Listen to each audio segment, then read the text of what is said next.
in the mind of no grasping, there's not merely the absence of grasping, there's a really powerful sense of peace. Okay, so this is not full awakening for me, but it was like what in psychology is called the zone of proximal development. That's a phrase from the Russian psychologist Vygotsky. It's within range, and this is where the opportunity is for us. That which is already consolidated, there's no added value if we keep working it. And that which is out of reach, we can't get it, so why push for it? But that which is in reach, which for me was this unstable but real sense of the mind of no grasping, that's where I can encourage consolidation, learning, internalization, installation. So increasingly, I have that really with me. So I tried to help myself.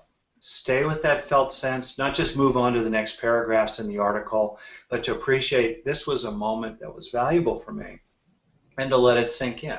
And then repeatedly, I've come back to that felt sense of the mind of no grasping, slowed it down, and tried to do in this process that summarizes the neuropsychology of learning. I summarize it in the acronym HEAL, H-E-A-L, have, enrich, absorb, and if you like, optional step, link, positive to negative together.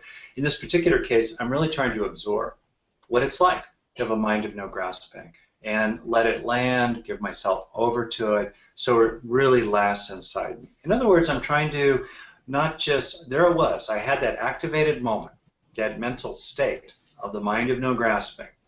And instead of wasting it, as I would often have done in the past, I tried to help it sink in so that I would really learn from it as a result. This is not, what I'm saying here, original. We all know about this, right? We all have some felt sense of this. The question is, how often do we actually do it? You know, how often do we actually practice with useful states of mind to take the extra 10, 20, 30 seconds multiple times in a day to really help them land? And that would be an example for me of doing this practice.